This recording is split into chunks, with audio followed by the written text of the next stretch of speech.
Conspiracy Journal podcast. The transmission starts now. Is mukbang the name of the website? No. I think it's just the activity, the activity Yeah. itself of like doing that, just eating crazy amounts of food. So if it doesn't exist, I'm buying that domain name right I'm now. sure and I'm it definitely exists. Is it Well, bad? no, it's parked. Someone does own it. Okay. I might have spelled it wrong. They don't know what to do with it. I get it. How'd you spell it? Maybe it's like MUKBANG. Double G? Can you get I'm not even off, going to bother. Can you get off the Conspiracy Journal network before you do it? We don't want the mukbangers to track us. That's right. Yeah. Are we ready to get into it? Are we doing What are we getting into? We are getting into the church. No. Fuck the church. No, dude. We're not getting into boo. this. We're getting into the process church of the final judgment. Okay, tell me more. Okay. It has a cool name. We may as well talk. Yeah. Yeah, okay. That's kind of their Mhm. thing, is being fucking cool. All right. All right. cool. All right. We'll come to that, but Maybe. they're not short on the like business knowledge of being cool sells. Yeah. You know, that's part So of they're it, like yeah. kind of sexy. Yeah, just wait for it. Okay. Just wait for it. Okay. I'm waiting. Yeah, That's what I why think don't a you lot of fucking wait. Okay? Okay, A lot of churches are missing can't. that. It's just like the sexiness of church. There's zero sexiness. Yeah, I know. As a matter of fact, it's the opposite of sexy in there. You know, It's- They want anti-sexy. They really killed the boners. Speaking of boner problem, Robert de Grimston, born 1935, Shanghai, China.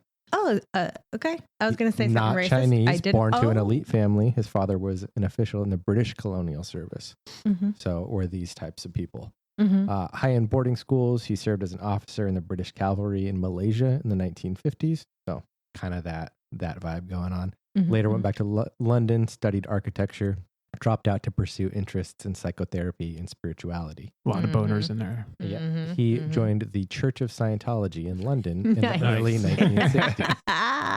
Did he go Sea Org? I think this might be pre-Sea Org. Okay, this fair. is very Yeah, yeah, yeah. early. Like Yeah. Dianetics came out in the late 1950s, I believe. Mm-hmm, And there was a few things that went on. It didn't, Dianetics, the book itself, didn't exactly take off like L. Ron Hubbard thought it would or Mhm. wanted it to. At some point, he actually even lost the rights to it. And so he kind of regrouped. And then in the early 1960s, he got the rights to Dianetics back. And I don't know if it was the original headquarters, but he got like not a facility, like a headquarters at a place called St. Hill Manor in London. So that was really kind of the Scientology as we know. Present day, we're not talking about Scientology today. Right. But this is just a little bit of the backstory because some of it does take place there. That was kind of the OG headquarters, as I understand it, for Scientology, or one of the early headquarters areas. And he's like around at this point. L. Ron. L. Ron is Yeah, yeah. around. He's Sick. like running the show at this point. Sick. I think like I remember himself in person. You know? Yeah. I think I remember he may have gotten into a little bit of trouble in the States. And so he like Yeah, fled. dude didn't want to pay his taxes. Well, that's a whole different story, but he fled to London and I think he was there for a while. Yeah, we got a lot of geographical changes in the story today. Okay. It's like if you are like starting a church or a religious organization or Mhm, a cult, you know, mhm, whatever. mhm. It's like if you're not doing geographical changes, you're not really doing it. That's You right. know, you're That's really right. You ain't getting in no You got to shit. get some secondary locations going on. Yeah, definitely. Yeah, you got to get your people together and then you got to move them away from everybody who cares about them. That's right. Yeah. That's right. So, speaking of, Marianne McLean, born 1931, Glasgow, Scotland. Grew up in poverty, childhood marked by hardship. She was often cared for by relatives. Her mom kind of dipped out. It's not really said specifically what happens to her, but it's kind of intimated that like some pretty fucked up shit might have happened to her when she was a small child. Like she had a pretty rough go of it. And this is Scotland in the Great Depression era. So it's like if you're going out of your way to say she had a hard time in that era, when Right. like everyone was having a hard time, then she probably had a pretty hard time. Yeah. Okay. So at age 16, she moved to London. She left Scotland and moved to London. And according to her, she became involved with some Maltese pimps and started to work as a high-end call girl in the Hell yeah, parlance of the dude. times. Get Yep. it, girl. Through this business, she developed a relationship with boxer Sugar Ray Robinson, Shut up. and who is known as being one of maybe the best boxer of all time, pound for pound, is a pretty common accolade that's bestowed upon him. So she moved to the U.S. with Sugar Ray in the early 1960s, lived with him for about a year. After whatever happened, she came back to the UK and joined the Church of Scientology. Mm-hmm. And she met our good friend, Robert de Grimston, at that point. He was born Robert Moore, changes his name a little bit later to de Grimston, but just for the sake of the story, we'll be calling him that. So they are in the Church of Scientology. Again, they're at St. Hill Manor. Scientology's popping off. Marianne loves it. She becomes like a really well-known auditor in the church at that point. Yeah, Yep. she's very well respected in the high-level Scientology circles. And she really liked the dynamic of auditing, which we'll get into a little bit in a minute. But she really, really takes to the feeling and the idea of knowing someone better than they know themselves, which is like, that's power. Yeah. So she finds this power element Mm-hmm. and that power dynamic that's kind of baked into the auditing element of Scientology. She really loves and she really thrives in that. So she starts doing a little like kind of side auditing, doing her own thing, kind of maybe freestyling, starting to ask some different stuff, her own questions.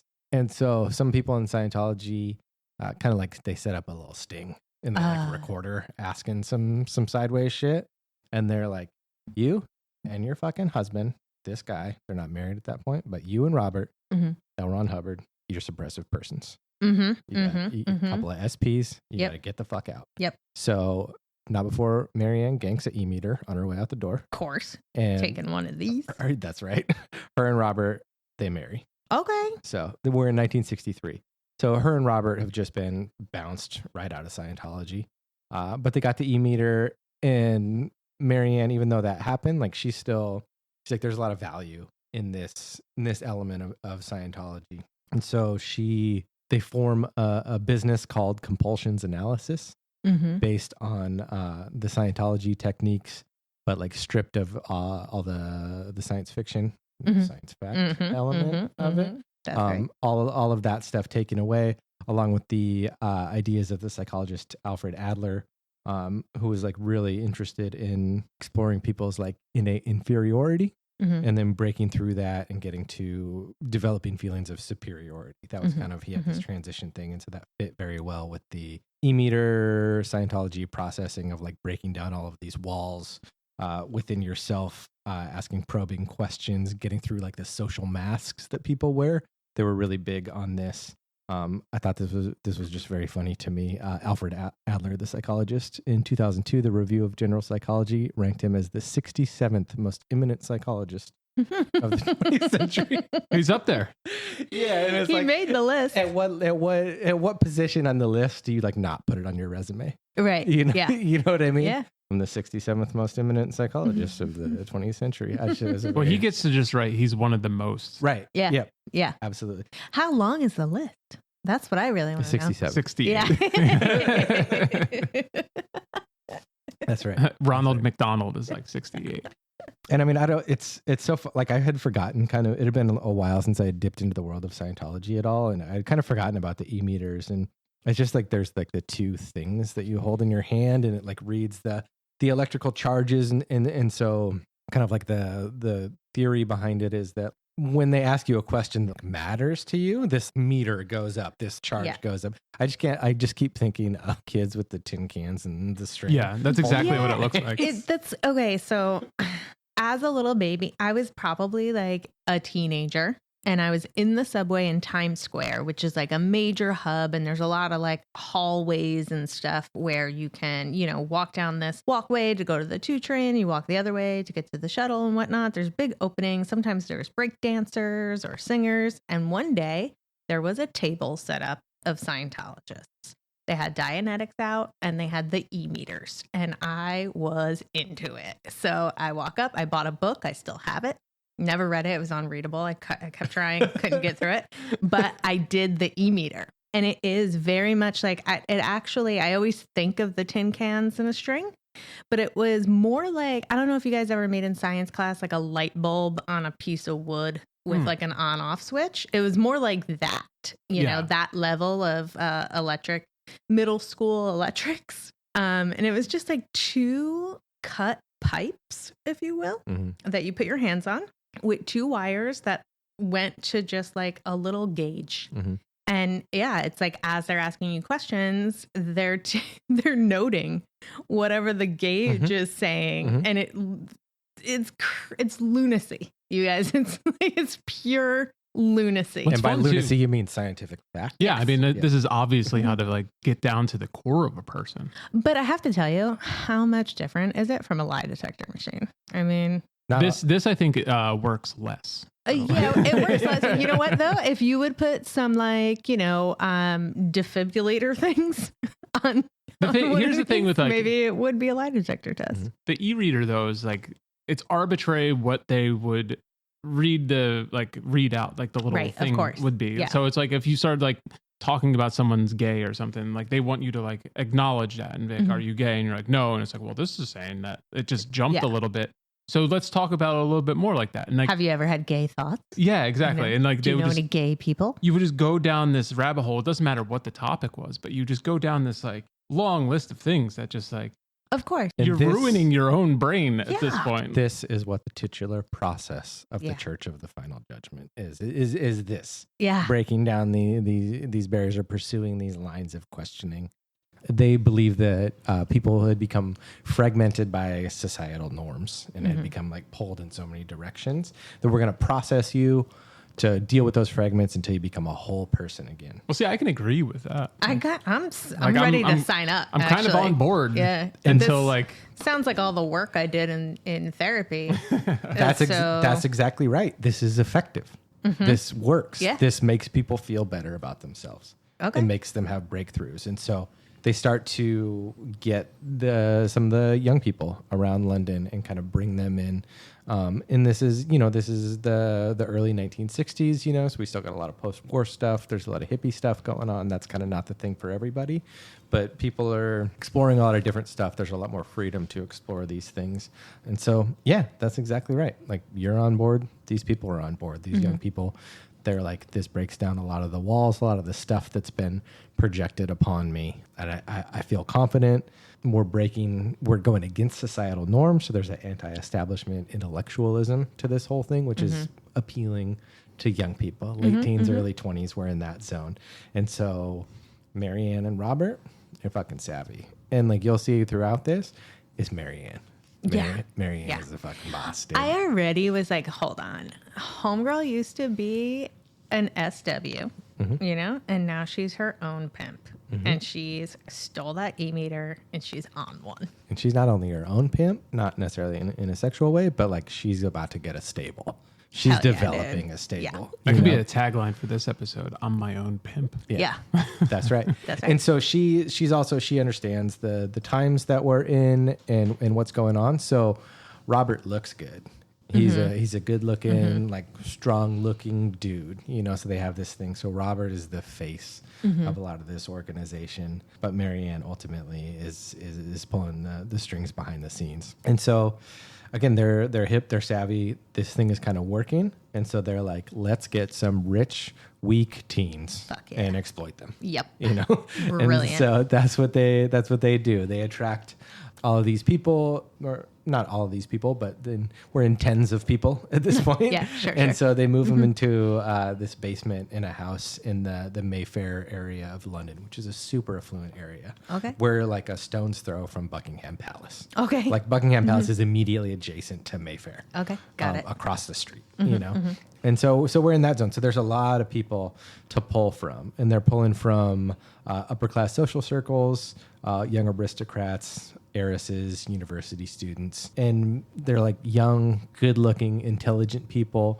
They're good at the branding of everything, and their texts, their teachings. They're actually helping people. They're making them feel good, and like where they really get traction, they start to send people out. When they send them out to recruit, they and it's got to be Marianne that loves this. They got German shepherds. They got German shepherds, black cloaks, long capes, black turtlenecks. I'm already in. Sign me up, dude. I'm in. We got Baphomet medallions, Yes. Yes. Okay. goat head pentagram, Yep. but also a lot of crosses. So like that's kind of the like Roman Catholic Church. They've got cool dresses. Yeah, for they sure. dress like Yeah. crazy, and so they pull from a lot of that.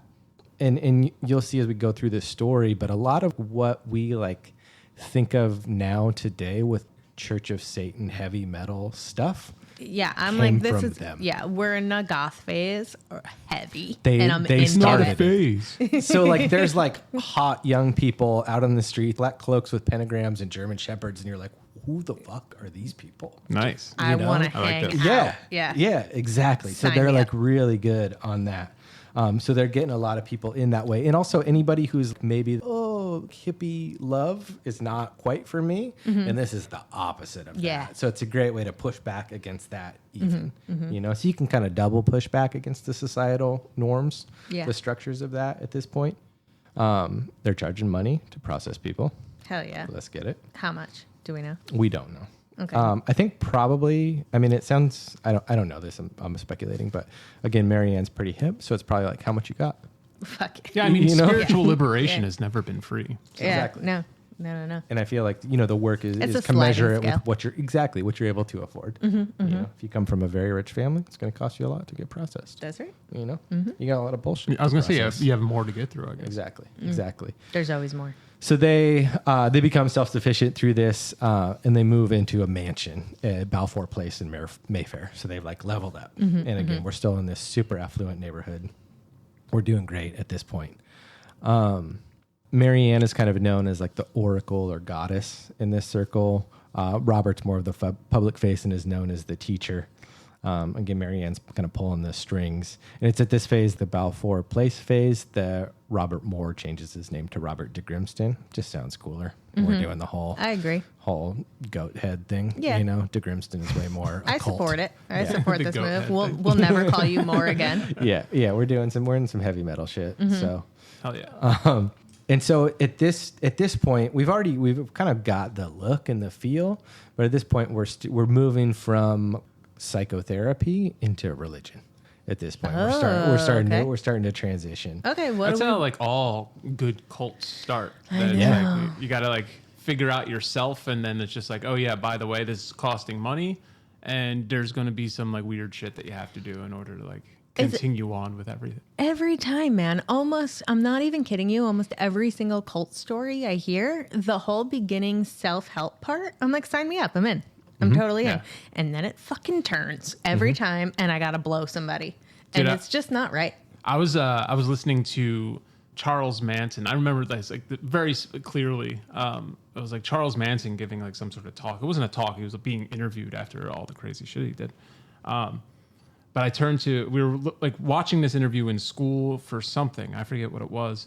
And I turned to my buddy Tom, who was sitting next to me, and I was like, yo, I probably would have been following Charles Manson. And, like we both looked at each other like, yeah, I'm like, it's probably good that we didn't know him then. Jesus Yeah. Christ. Yeah. I remember a friend of mine. He showed me a video of this guy called Osho, and he was Osho, yeah. he was dropping some real legit Eastern wisdom, like some knowledge. And I was like, yeah, man, that's absolutely legit. I'd studied a lot of Buddhism at that point, like done Vipassana stuff. Was pretty familiar and hip to the game, and this was real great stuff. And then like 5 years later, that documentary Wild Wild Country came out on Netflix. I was like, that's fucking Osho, dude. He had a different name at that point. And that was the crazy thing about that was Osho was post Wild Wild Country. Yeah. All that shit went down. And after that, he had rebranded himself. He didn't go by Osho then. Right. He had rebranded himself to Osho at that point, was having success because these ideas, they do help. They do. And people... And when you try to like mass market it, that's when things really take a turn for the worse. And then, when you try to make everybody blow you. That's where it always turns for me, Yeah.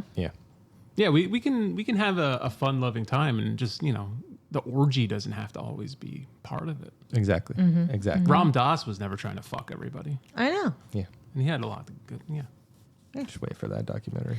Yeah. So that we know of. Yeah. like, so it was we've a been doing this like sex dump. psychotherapy thing, but they're also it is like the '60s hippie stuff. So they're into this kind of different side of things, but they are still into meditation and whatnot. And they start to catch some different people. Like the Beatles' spiritual advisor is part of their group. He's doing their jam. So Maharishi, the transcendental different meditation guy? spiritual, different Okay. phase, different Okay, my spiritual bad. advisor earlier than that. Right. Yeah. That okay. So that's kind of like the religious stuff, and they're kind of getting into that meditation zone, and you start to sprinkle in a little bit. I had talk to God while I was meditating, or like I heard a thing, like all that stuff.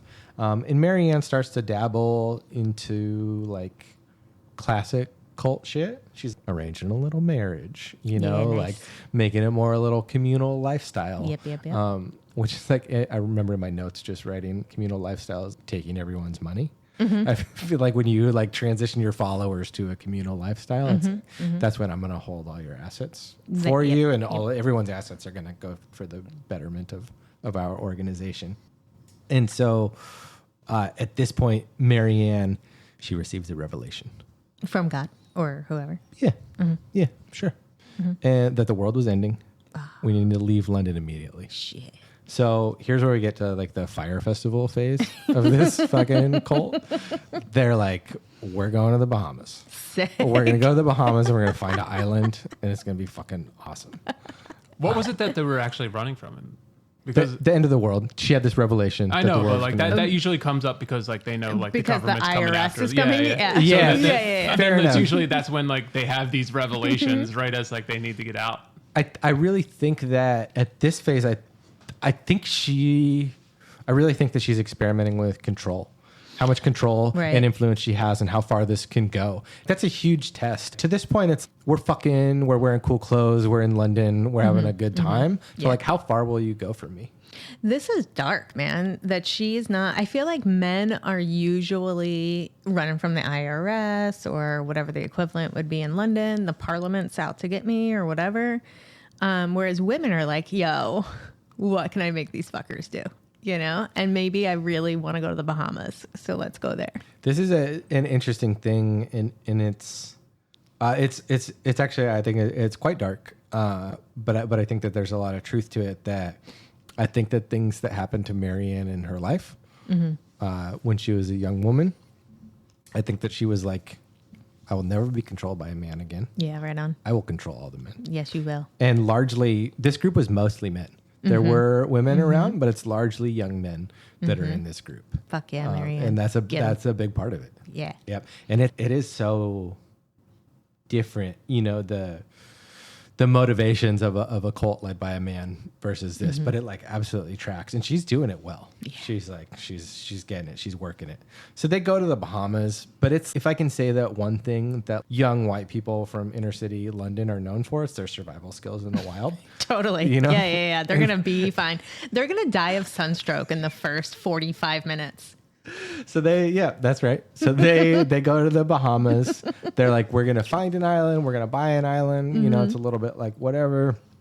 And it's like, yeah, certainly the Bahamian people haven't already like settled everywhere, like, found all the spots that are decent and habitable, certainly that hasn't happened. So it was pretty quick. They're in the Bahamas for just a short while. And they're like, okay, maybe this isn't the place for us. Like, turns out we can't just come in and get an island like we thought we were going to.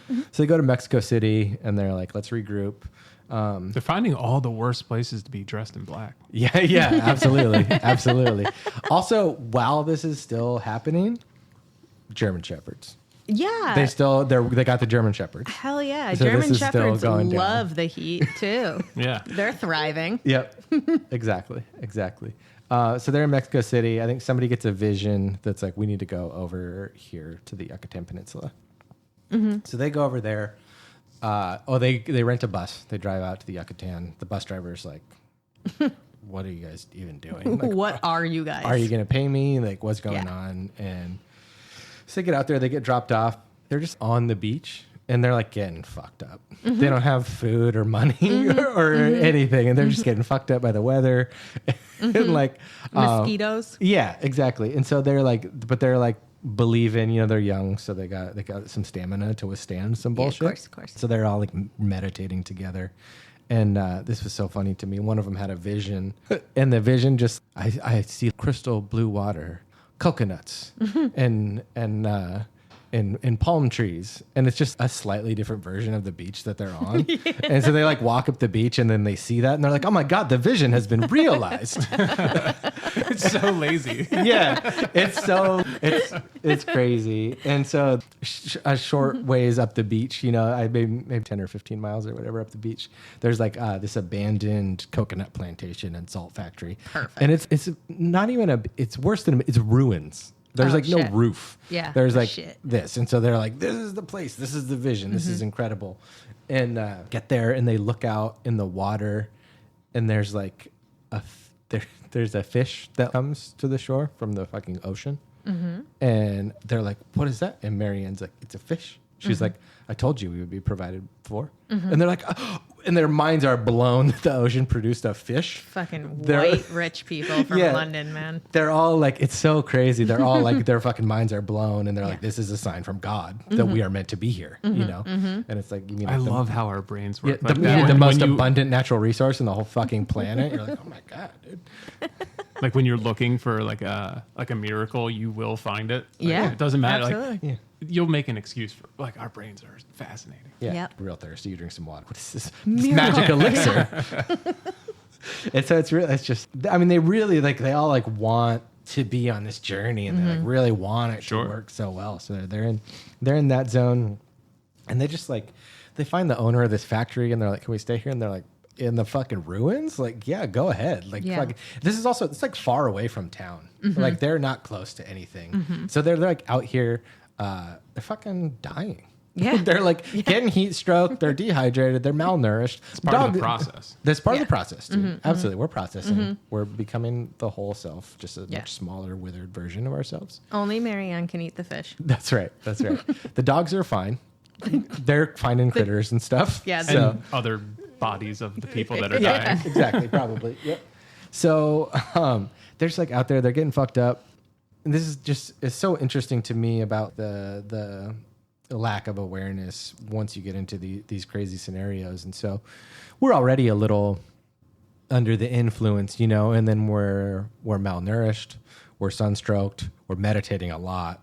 We start to have some visions. Yeah, of course. It's like, yeah, Yeah. you're gonna have Absolutely. some visions, man. You're gonna have a little psychosis because that's how that fucking works. So That there are- happens when I stand up too quick. I Yeah, have vision. truly. If I don't eat all day, I'm having visions. Yeah. Yeah, absolutely. Absolutely. I always thought that was, you know, people talk a lot about like methamphetamine psychosis, you know, and like part of it is the substance, but a lot of it is that you haven't slept for days. And Days. anybody that doesn't Yeah. sleep for days is going to start to hallucinate like very quick after 2 or 3, 4 days. Yeah. Hallucinating, no problem. So they're all in that zone. They're meditating, but all these hallucinations, they like mean something. They really have some meaning. We're communicating with God. One guy's like, I had a message from God. I want you to stone me to death. Whoa. Please stone me to death. And Dude, I even kind of relate to this guy. Marianne's like, yeah. She's like, that's just, I don't think I want to do that. So they like stone his feet. They're like, all right, They threw stone pebbles your, at stone your his feet. feet a little bit, you know? It's like, it reminds me of like a fetishist that you're like, okay, all right. Like, I'll just like look away, but do the thing that you want me to do. So like stone his feet. And he's like, whatever, praise be to God. You know, so they're doing their thing. They're just like, I mean, They're it's so funny. losing their minds. Yeah, when you're in London, you're like, let's go live on the beach, man. And then when you do the beach with no resources is fucking Brutal, hard place. yeah. Dude. Y'all seen Castaway, dude? Yeah. That's where they're at. They've got no resources, no skills. In September so they came out here in June. September of 1966, Hurricane Inez comes. Dude. Hurricane They Inez. they don't even have a roof. Yeah, that's right. Hurricane Inez is a Category 5 hurricane. Oh, dude, we're dead. Kills 1,000 people. Oh my God. And it like bounces all over the Caribbean. Hits Florida, Mexico, Central America. It's wreaking havoc. So they're huddled together for hours in their little ruins and the little like scraps of roof that this place has. And they just get fucked up. But surprise, like they had some visions while the hurricane was happening. And fucking Robert de Grimston as God has spared us, you know? Not anybody else. Right. Those other 1,000 people must have been terrible pieces of shit because God spared us Clearly. because we're fucking awesome. So he got some revelations and he really like amps up the doctrine at this point. So we've gone from like some E-meter stuff to now there are 4 deities. There's There we go. Okay. Jehovah, I like that. Lucifer, Satan, and Christ. Okay, give it to me again. Jehovah, Lucifer, Satan, and Ringo. Christ is the Yeah. last one. I feel like we have a duplicate. Are they all worshipped equally? Yes. The Well, so Jehovah is God, Christ is God's son, Satan is Satan, and Lucifer is the fallen angel, essentially. So All my life. Okay. All right. Bear with me, everybody. I never read the Bible. This is true. So I don't know. in your defense, you didn't have this shit foisted upon you as a child. No, I was not feasted upon by the devil. That's right. Yeah. That is the Catholic Church. Yeah. So, sorry, Lucifer and Satan are not the same No. person? No, Lucifer was an angel in heaven who did something and then fell into hell. He like opposed God's will. Right. Like he was like the rebel. I made angel. up a whole But story before about that, how he was like he was the He was hot- good. He was, Yeah. but like really good. Yeah, They yeah. love Super Lucifer good. in heaven. Super good. Yeah. Fell hard. Hard. And I thought when he fell hard, that created hell and he became the devil. Where the fuck No, did I make that up? there's a lot of misconception as to like all the deities, like Baphomet. They're like, oh, that's Satan. And it's like that's not Satan. That's a Lucifer, that's Satan. That's not Satan. These are all separate. So I'm not the only one who thinks all this shit. You know why? Yeah, no. Because the people don't want you to know the bad half of the story, so they don't tell you it's misinformation. You know what I mean? This is why Well, it's the same- I'm dying in ignorance.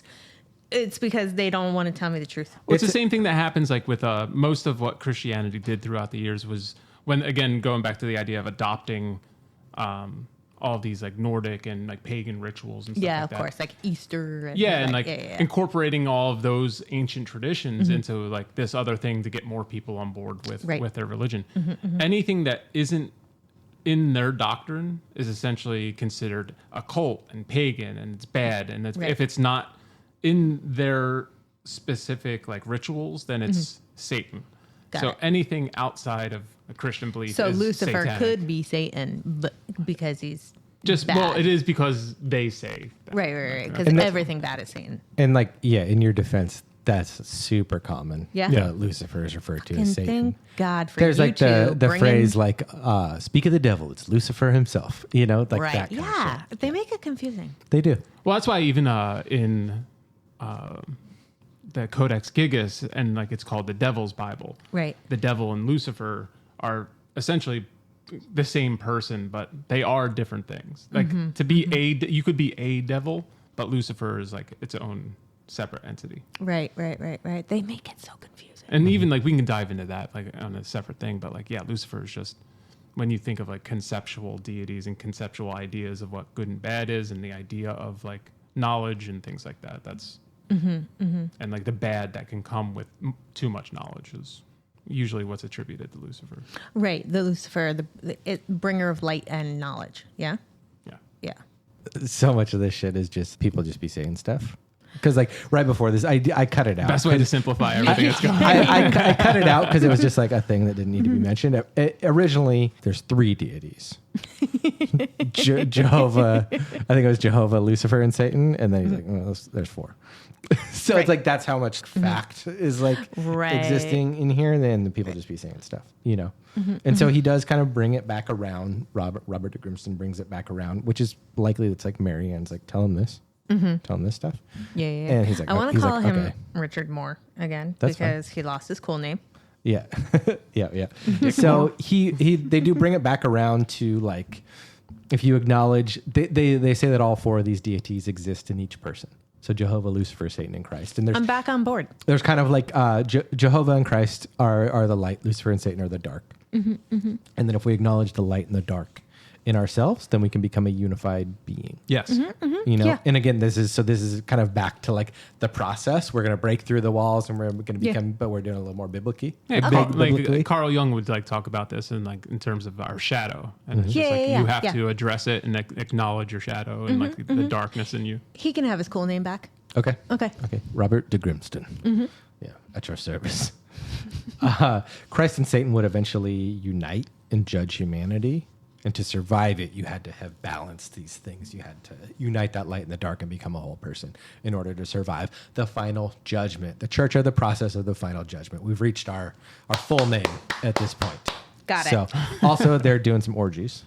So just I knew I mean, you it. have bring to. it back. Fucking A, I That's- knew it. God damn That's it. happening too on the side of stuff.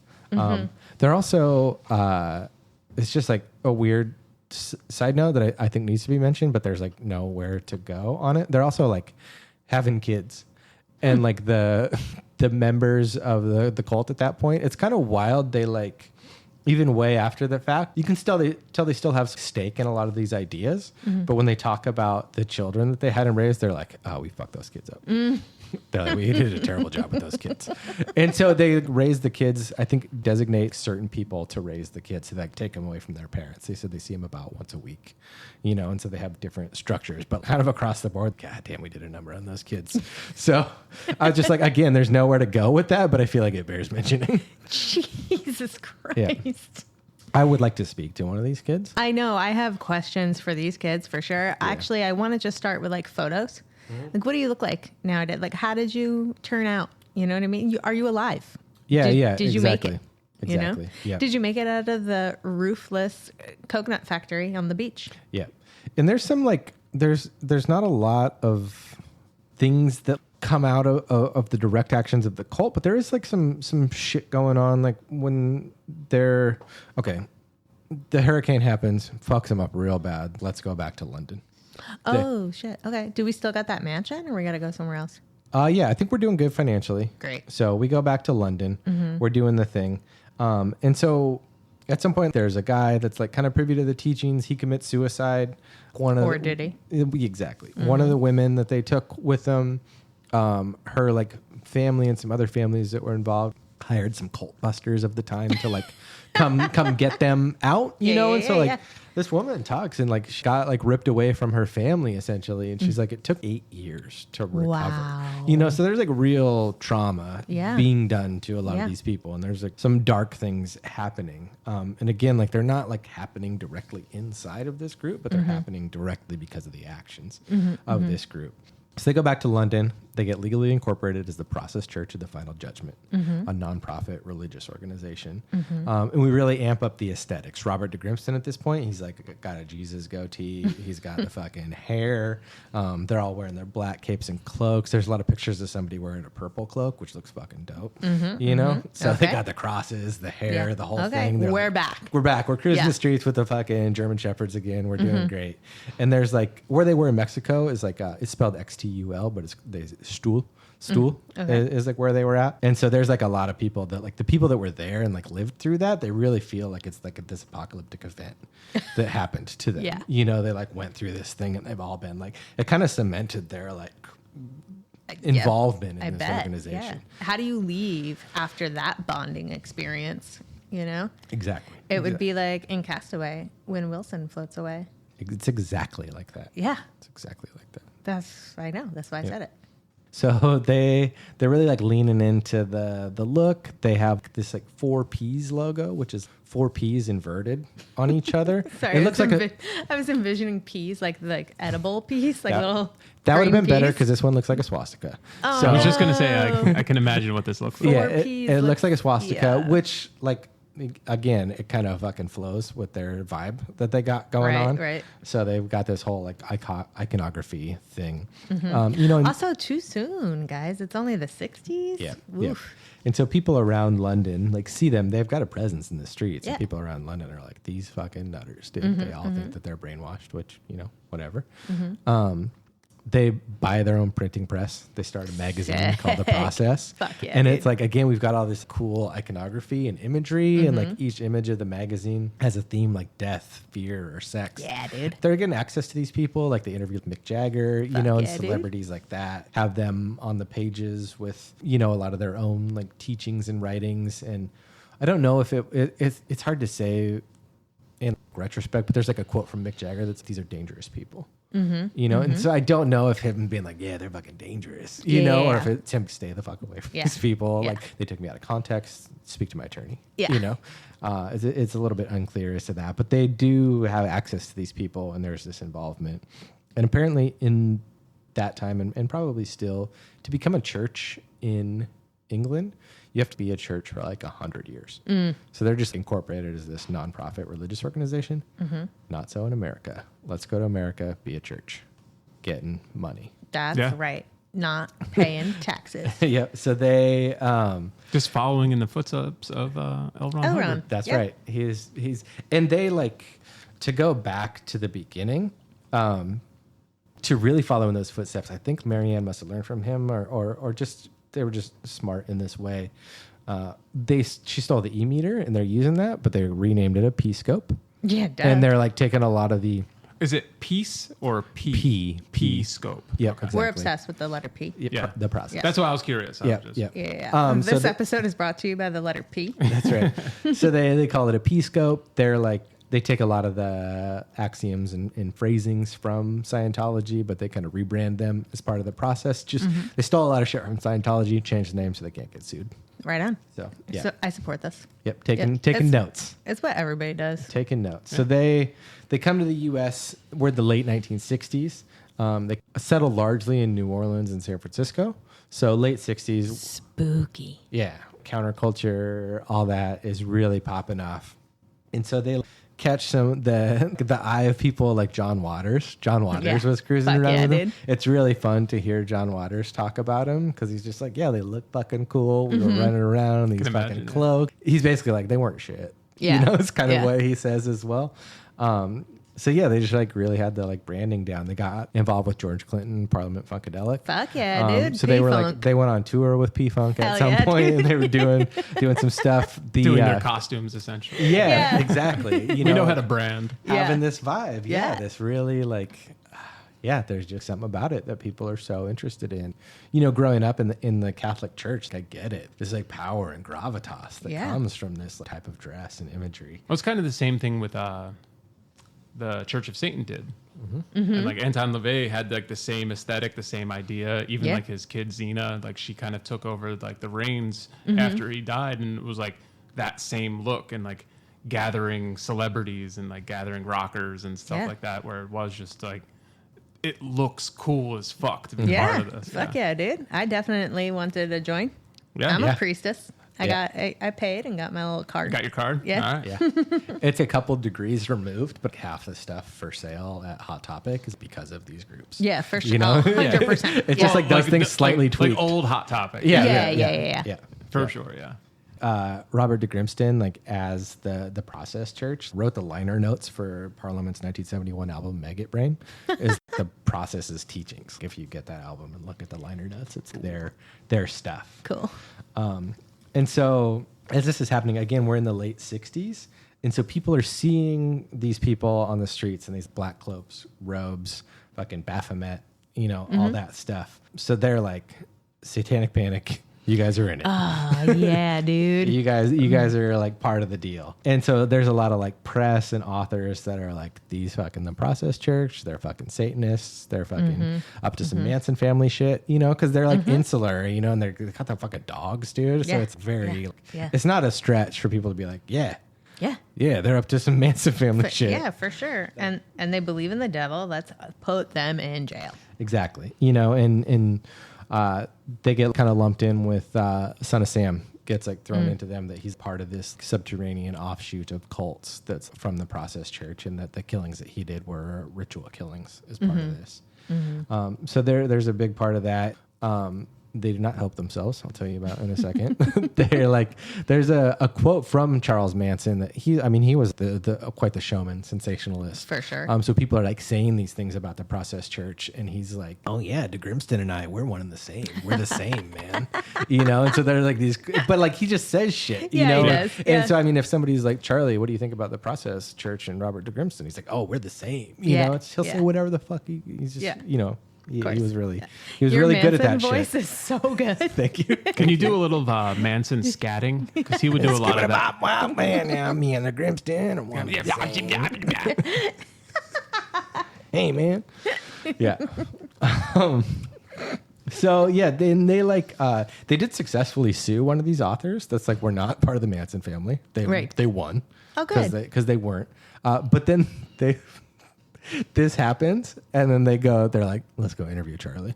So they interview Charlie and publish the interview in their magazine, you know? So they like weren't, but they're like I said, they're not helping themselves. Yeah, with but this stuff. I mean, it's a little bit rock and roll. But it's also super on brand for them. Yeah. You know, like they're very much provocateurs, you know, and that's kind of been their jam from day one. It's like, we're going to provoke people.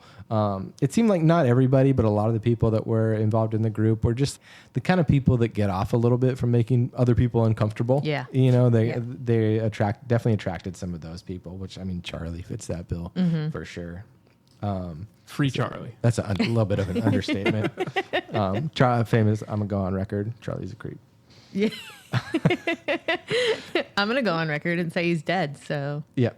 So that's kind of going down in the late 60s. And they're still like, they're just doing their thing. The church is expanding. They got people sent all over the U.S. kind of doing their thing and just quietly getting money.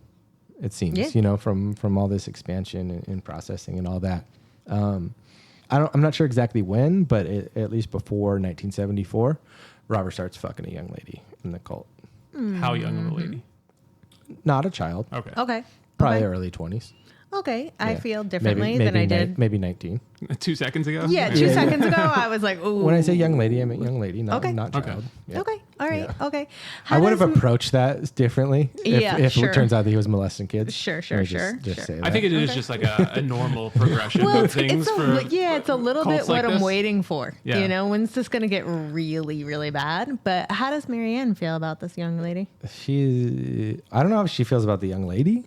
She's not stoked with Robert Yeah. yeah. Yep.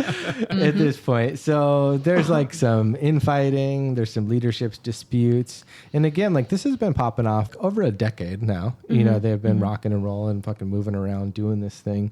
All this stuff is going on. And Marianne, at this point, she wants to move the group toward a more traditional Christian focus, a little bit more towards Jehovah, less towards the Satan. Robert's like, let's keep the Satan stuff. Yeah, because it's It cool. comes with the cool clothes. It too. comes Yeah. with the cool clothes. That's kind of my image. Yeah, when he was in London, they called him the Christ of Carnaby Street because he just like had that fucking Jesus vibe. But like as we said early on, dude, who's the fucking brains of this thing? Fucking Marianne, dude. Basically, it has a coup, orchestrates Yeah. it. Robert's out. You're out, dude. He's excommunicated Take your young lady and get out of and here. get the fuck out. And so she's way better. She keeps the majority of the members and the assets. And Robert, he tries. He like goes to Mexico. He goes to Canada. He goes to London. He's talking to people. Like he's really trying to get this movement going. Like he really does put quite an effort in for a couple of years to like get his own branch of the Process Church or to keep the Process Church kind of under his control to do the thing. But ultimately, he gives up, moves to Staten Island, gets married to the young lady, gets Why an office Staten job, ends up as executive at the phone company. So very standard. That is, I can't even What tell an you. ending. Fucking, I am so sorry, Robert, that your life ended that way. That's a miserable ending. You had I don't a good even know. run, though. Yeah, I don't even know if you're actually dead, but you might as well be. Like, fuck, that sucks, bro. It's honestly like we've gone on some twists and turns, but that's kind of the wildest turn so far. Yeah. We're not done, by the way, but like that's kind of the wildest Yeah. turn so far. Yeah. Yeah, I gotta say, I didn't see that coming. Yeah. Yeah. Yep. Staten Island. Staten Island is his like going out in a blaze of glory. He's just like, I finally found my island that I can set up shop on. Yeah, And back that's right. then, That's fucking right. half of it was a dump. Yeah. You know, like they made a golf course on top of it now, so it's not there anymore. But back then, there was a lot of seagulls, and it was very smelly. Yeah. Yeah. And it's like a double stab for old Robert. Cause early on, like in the 60s, when he was really on top of the world, hot young Jesus, when he had that going on, he would often talk about the gray world, which is like normal people with normal Oh my jobs in their God. lame fucking lives, just doing their gray He bullshit. couldn't be more gray, working at the phone company in Staten Island. Fuck. That's right. That's dude. exactly right. Yeah. He did have a vision. He fucking saw his life, dude. Yeah. Damn. Yeah. So yeah, that's what happened to Robert. Marianne's she's still cooking with the church. Hell yeah, she's she is. She's still doing the thing. She's still going. They rebrand a few times. They did kind of shed the satanic image because that was her thing. They turned to the Foundation Church of the Millennium. Then 1977, they were the Foundation Faith of the Millennium. Then the Foundation Faith of God. In 1984, the core group, there's about 30 people left at this point. They moved to Kanab, Utah, and purchased a large ranch in Angel Canyon, Oh, where is Kanabu? just outside of Zion National Park. Oh, sick. Okay. It's Right beautiful. On. It's fucking absolutely Yeah, beautiful. yeah. Their spiritual mission at this point switches over to service, and they feel that that's best expressed through saving animals. And in 1991, they formally rebranded as the Best Friends Animal Society. I'm a member. I'm just kidding. I'm not. So you fucking might be. The Best Friends Animal Society today is one of the largest, most influential no-kill animal rescue organizations in the US. I might be. They kind of led the no-kill movement. They do have a presence in New York. Okay. They were big in the start of the no-kill movement. They have like $100 million operating budget annually. It's a huge organization. Dude, I feel like one of those guys has stopped me on the street in front of City Hall Park and I gave him $1. Yep. So I And think I am a member. They do acknowledge on their website kind of their roots as the Process Church is just like a spiritual quest, to this point. Yeah. Respect. It's not like we're not going to talk about it. Like, Exactly. It was part of the process. We're gonna say it. But yeah, I mean, it's a huge animal rights organization. I love this story. It's kind of I didn't have to blow anybody. yeah. You know? Not unwillingly. Yeah. Yep. You were in an orgy. I mean, but I was hallucinating. I was so dehydrated. I you didn't wanted care. to be in that orgy. It was probably, fine. Sometimes you have to go on those like spiritual quests to get to this outcome, though. Like, Yeah, you of got to course. walk through the dark to see the light, That's sort right. of thing. Mm-hmm. And if it is just animal rescue now, like it started out cool. They had dogs back then, so they were already caring for them. Always loved animals. That's always right. since the beginning of the story. That's right. And Marianne remained the leader of that. Kept to herself, didn't do interviews, was on the compound until her death in 2005. 2005. Robert de Grimston, still alive, 90 years old on Staten Island, probably. Fucking A, dude. Oh, man, I love this story. It's So kind of cool. like crazy that we just end with she loved dogs and he worked for the phone company. It's very... I did not think... I was waiting. When you said the young lady, I was like, here it is. But he is alive, but we all know dead in Staten Island. His soul is dead for sure. I mean, beautiful. Thank you. Yeah, Thank you for telling me this story. You're welcome. You really are like geared up for a fucking dark turn. And it kind of doesn't happen. Just kind of fizzles out. Like, like all of these cult stories always end up in some like shootout or like some, and it's just like, no, it's an animal rescue and a phone company. And so, Which is like, I checked this for myself. This is just like an interesting coda to the story. When I got to that point, Best Friends Animal Society it's a unique name. And I saw that it was in Kanab, Utah, and I was like, fucking hold on, dude. And I got out on Google Maps. I remember I was driving through Utah. I was going to Zion National Park, and I love a big cat. I don't love I think a lot of those places, obviously Tiger King, are a little bit crooked and weird. Yeah, of course. So I don't like to go to them because I don't know exactly who I'm supporting, but I do want to see the cat. So sometimes when I see a big cat rescue, I'll do a little drive-by. And Best Friends Animal Sanctuary has big cats. And I saw that, and I drove by, and I fucking drove down the road to this place to see if I could see a big cat through the fence. Yeah. Could not. Okay. But I have been here. I've been to the Best Friends Animal Society. You I know should have told exactly me. where it's at. And I looked on the map, and because I had camped just across the road for Right. 4 days from this area. We're both members. If you would have told me, I would have been like, yo, let them know I gave $1 to one of their guys here in New York and to let you in and see the cat. Yeah. I wonder if you could like Next show time. up in their old traditional robes. Yeah. And like If they would just be like, you just respect. come in. Yeah. Welcome, brother. Yeah. Yeah. There's some like If you have there's the some 4 little, Ps. some little word that you could say. Yeah. I just bet put if you brought a 4P German pin. Shepherd with you, Yeah. you could. Yeah. Ah, man. Marianne. Yeah. Lady Pimp. Yeah, so this church, and the follow through is again, and just things that are still the industrial music and goth, bands like Skinny Puppy and Ministry, and just the whole aesthetic and vibe of so much heavy metal of our youth came from the aesthetic of the Process Church. So they really they're not really well known by name, but a lot of the legacy that they left really lives on ever present for sure. Yeah, I'm just imagining cyber goth chicks Yeah. now, and they're just like, yeah, fucking church. Yeah. I love this So cool. story. Yep. So that's that. Check us out. conspiracyjournal.com. Conspiracy Journal. Strange Exchange. Oh, the Strange Exchange. Yeah. If you were in a cult, if you were part of this cult, if you work at Best Friends right now, give us a call at the Strange Exchange. It's 929-445-3705. Call us and tell us your story. Yeah. Foster some dogs. Yeah. Cats too. Be my best friend. Yeah. We have to separate that. We're not saying, we have dogs for adoption. If they're Yeah, we calling us- don't. We don't. No, we don't have any dogs or cats for adoption. But if you don't, you could foster some.